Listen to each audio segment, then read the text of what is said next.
in. Let's begin. Today we are doing stuffed potatoes, and these are the ingredients that we have.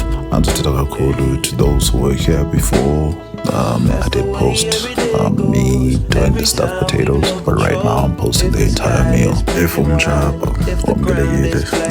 if welcome back to Ibhuda Ephekayo, aka Mapoto. It's good to have you here, and yeah, man, I hope you guys enjoy the process of me making this food as much as I enjoy eating it. And yeah, I'm using leftover rice because I'm against waste, and yes, I'm using scissors to cut chicken pepper because it was an afterthought. I just needed like color for it. And here is our sweet potato.